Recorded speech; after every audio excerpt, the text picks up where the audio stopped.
Not only the evolution of this kind of isolated society that's fascinating in this film, it's the evolution of the infected that I find very interesting, that I think people are going to be fascinated by. Yeah. They've gone in different ways, basically. There are some that have been to the gym and are really working out. They're really scary. And there's some that have let themselves go a little bit. And I think they're equally scary for me.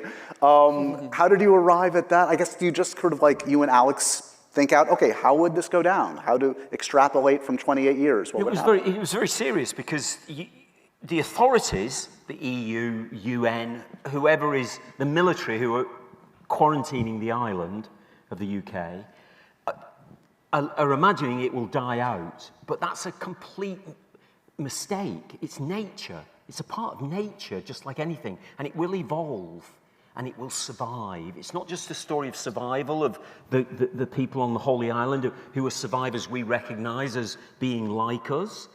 Everything else survives as well, and it finds ways to survive rather than let itself be burnt out. So one of the big things was the amount of energy that's needed to be a rage infected is enormous. The calories you're burning up are just phenomenal.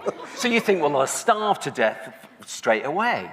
So you go, yes, they would, unless they survive, so they hunt, right, of course, to eat, to survive.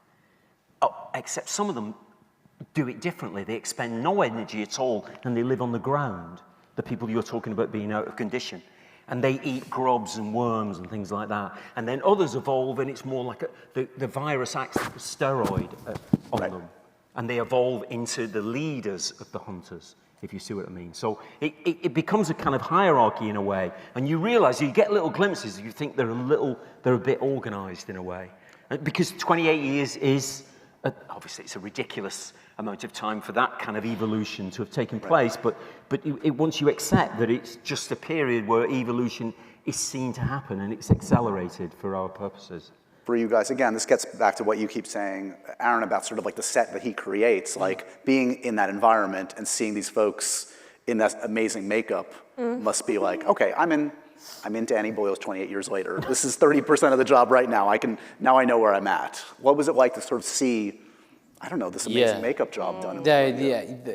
Our prosthetic team was... Yeah, they were brilliant, yeah.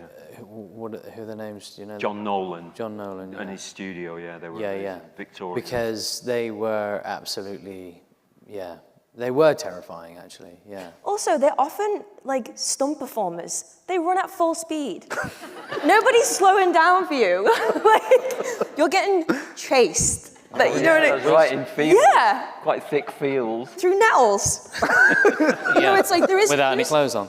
Yeah, there was definitely some moments where you're like, what, you know, yeah. Like it's a movie, guys. You don't have to go full speed. They'll speed it up in post. I was like, I can't remember the last time I ran this much. Yeah.